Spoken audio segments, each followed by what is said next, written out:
दोस्तों, जिस हिसाब से धरती पर तेजी से मानवीय गतिविधियों द्वारा पॉल्यूशन और पॉपुलेशन के साथ साथ ऐसी कई खतरनाक फैक्टर तेजी से इंक्रीज हो रहे हैं जो धरती पर आने वाले बड़े खतरे का संकेत दे रहे हैं, और जिस तरह तमाम देशों में बढ़ती तनातनी के चलते तीसरे विश्व युद्ध का खतरा भी सर पर ही मंडरा रहा है, तो ऐसे में कोई संदेह नहीं कि भविष्य में धरती पर मानव सभ्यता बचेगी भी या नहीं। खैर, इसके अलावा कुछ भयंकर प्राकृतिक आपदाओं को भी हम नजरअंदाज नहीं कर सकते, जिसकी झलक आप कई बार देख भी चुके हो, या फिर ब्रह्मांड में आता हुआ कोई ऐसा विशालकाय पत्थर जिसने आज से करोड़ों साल पहले धरती पर वो मौत का तांडव मचाया था कि डायनासोर का अस्तित्व ही खत्म हो गया था। तो उस घटना से भी आप वाकिफ ही होंगे। यानी कुल मिलाकर जीवन के लिए हमेशा इस पृथ्वी पर ही निर्भर रहना एक बड़ी मूर्खता होगी।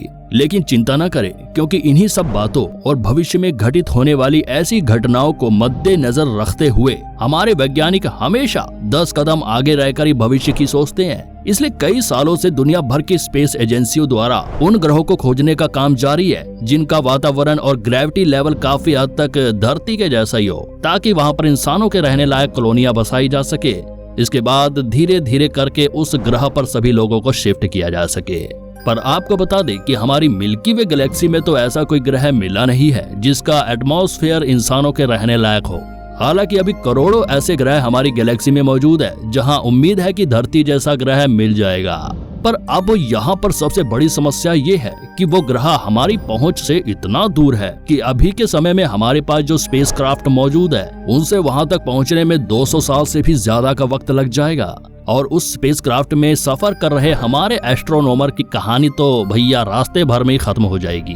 अब यहाँ पर न सिर्फ इंसानों की उम्र एक बड़ा फैक्टर है, बल्कि हमारे पास ऐसा कोई एयरक्राफ्ट मौजूद नहीं है जो स्पेस में लाइट की स्पीड से ट्रैवल कर सके। सिर्फ यही नहीं, अंतरिक्ष में एक लंबे मिशन को चलाना भी एक बड़ी समस्या है। अगर वो मैन मेड मिशन हुआ, यानी जिसमें कई लोगों को एक बड़े स्पेस क्राफ्ट के माध्यम से सुदूर अंतरिक्ष ग्रहों तक भेजना भी हमारे लिए आज के टाइम में तो इम्पॉसिबल है, क्योंकि इस तरह की वर्षों लंबी स्पेस जर्नी में हम इंसानों को जिंदा रखने के लिए उस स्पेस क्राफ्ट में बहुत बड़ी मात्रा में फूड स्टोर करना पड़ेगा, जो स्पेस क्राफ्ट के पेलोड को बढ़ाएगा, जिस वजह से उस स्पेस क्राफ्ट को लंबे समय तक अंतरिक्ष में ट्रैवल करवाने के लिए ज्यादा मात्रा में ईंधन और ऊर्जा के अन्य स्रोतों की आवश्यकता पड़ेगी, जो कि इतनी मात्रा में अभी हमारे पास नहीं है। तो इन तमाम तरह की समस्याओं का एक ही समाधान है, और वो है स्पेस क्राफ्ट में जर्नी कर रहे इंसानों यानी एस्ट्रोनॉमर को हाइबरनेशन चैम्बर में लंबे समय के लिए सुला देना।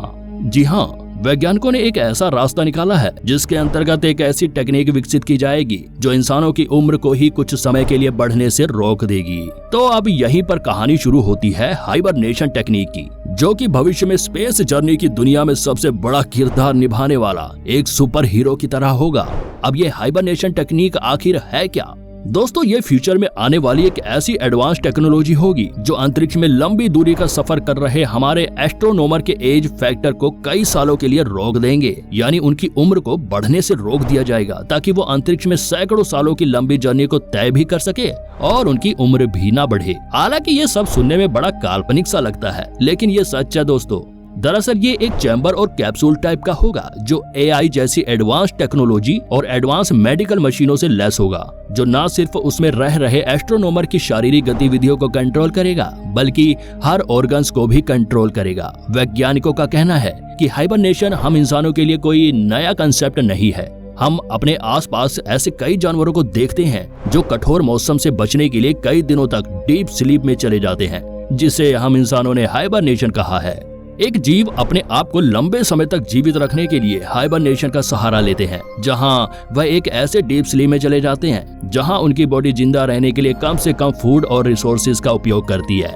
अगर ऐसे ही कुछ जानवरों की बात की जाए जो हाइबरनेशन करते हैं, तो उसमें सबसे पहला नाम आता है भालू का। इसके अलावा बड़े सांप, मेंढक, कछुआ, गिलहरी और चमगादड़ जैसे कुछ और जीव जंतु हैं जो लंबे वक्त तक हाइबरनेशन करने की क्षमता और योग्यता रखते हैं। हमारी धरती पर जो जानवर हाइबरनेशन करते हैं वो 2 तरह के हाइबरनेशन तकनीक का प्रयोग करते हैं। एक है ट्रू हाइबरनेशन और दूसरा है ट्रोपर हाइबरनेशन। ट्रू हाइबरनेशन करने वाले जीवों को एक लंबे समय तक बहुत ही ज्यादा खाना खाना होता है और शरीर में खूब सारी चर्बी इकट्ठा करनी होती है।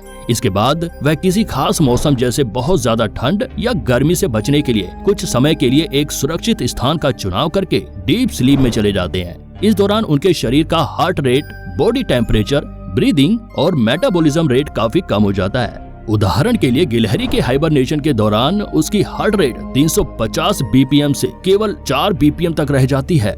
वहीं अगर ट्रोपर हाइबरनेशन की बात करें तो इस तरह का हाइबरनेशन करने वाले जीव ट्रू हाइबरनेशन के मुकाबले कहीं ज्यादा लंबे समय तक डीप स्लीप में जा सकते हैं। धरती पर ट्रोपर हाइबरनेशन का सबसे बड़ा उदाहरण काला भालू है, जो 5 से 6 महीनों तक डीप स्लीप में रह सकता है। लेकिन इस तरह के लंबे डीप स्लीप से जागने के बाद उन्हें अपने शरीर को पहले जैसा चुस्त दुरुस्त करने में, यानी पहले जैसी स्थिति में लाने में कई घंटे या कई दिन लग जाते हैं। लेकिन इन जानवरों के विपरीत हम इंसानों की बॉडी इन जानवरों की तरह अपने आप ही हाइबरनेट नहीं कर सकती, यानी इंसानों के शरीर को लंबे डीप स्लीप में भेजने के लिए किसी आधुनिक टेक्नोलॉजी का सहारा लेना पड़ेगा। तो भविष्य में हम इंसानों के लिए ट्रोपर हाइबरनेशन तकनीक बड़े काम की हो सकती है।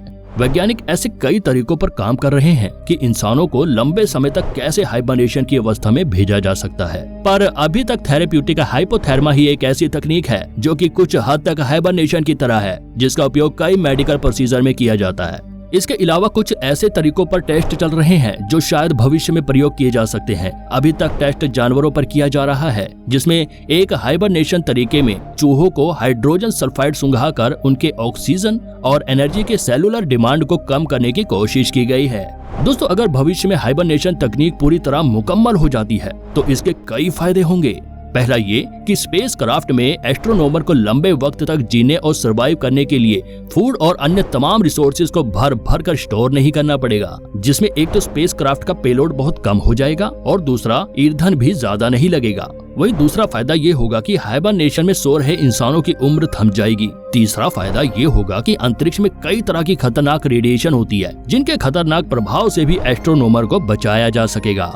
और वैज्ञानिकों का ये भी कहना है कि हाइबरनेशन तकनीक को हासिल करने के लिए हम ऐसी तकनीक भी बना रहे हैं जो इंसानों के मेटाबॉलिज्म रेट और ऑक्सीजन लेवल को काफी कम कर सके, वो भी हमारे शरीर को बिना कोई नुकसान पहुंचाए। सिर्फ यही नहीं, साथ ही ऐसा सिस्टम भी बनाया जा रहा है जो हाइबरनेशन के दौरान भी इंसानों को उनके ऑर्गन्स को चलाए रखने के लिए जरूरी न्यूट्रिशंस डायरेक्ट ब्लड में भेजता रहेगा, जिससे शरीर के सभी अंग अपना काम तो नॉर्मल तरीके से करते रहेंगे और दिमाग डीप स्लीप में ही रहेगा। नासा सहित कई स्पेस एजेंसियां हाइबरनेशन तकनीक को विकसित करने में काम कर रही हैं, जिसके अंतर्गत वो इंसानों को बेहोश कर उन्हें ठंडा कर हाइपोथर्मिक स्टेज में कैप्सूल में रख देते हैं, जिसमें कई वैक्सीन की मदद से शरीर के लिए जरूरी पोषक तत्व सीधे ब्लड में भेजे जाते हैं, जिससे उन्हें जरूरी एनर्जी मिलती रहती है।